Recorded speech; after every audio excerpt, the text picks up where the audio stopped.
What would you ask if you stood before someone with unlimited power?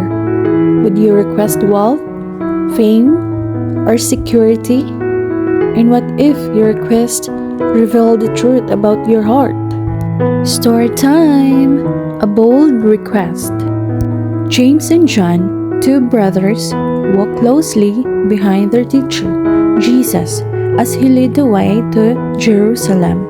The brothers had seen his miracles, heard his wisdom, and knew his power was unlike any other. Yet today, their hearts were restless. "Now's our chance," whispered John. James nodded in agreement. Together, they quickened their pace and stood before Jesus. "Teacher," James began, his voice steady but eager, "we want you to do for us whatever we ask." Jesus paused and turned his gaze to them, his eyes calm but knowing. "What do you want me to do for you?" he asked. The brothers glanced at one another, their confidence growing. "Let one of us sit at your right hand, and the other at your left in your glory," they declared. A silence fell. The other disciples, walking behind, exchanged curious looks, sensing something profound was unfolding. Jesus sighed gently as he saw past their words into the desires and misunderstandings beneath. "You don't know what you're asking," he said. "Can you drink the cup I drink, or be baptized with the baptism I am baptized with?" Without hesitation, they answered, "We can." Jesus nodded, a solemn expression crossing his face.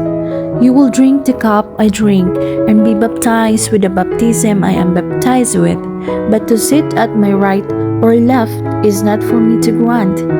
These places belong to those for whom they have been prepared."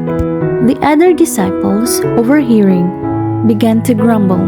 How could James and John ask for such a thing?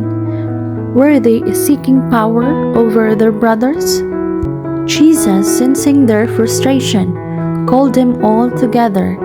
"You know that those who are regarded as rulers of the Gentiles lord it over them, and their high officials exercise authority over them. Not so with you."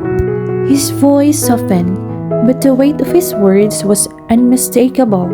Instead, "Whoever wants to become great among you must be your servant, and whoever wants to be first must be slave of all.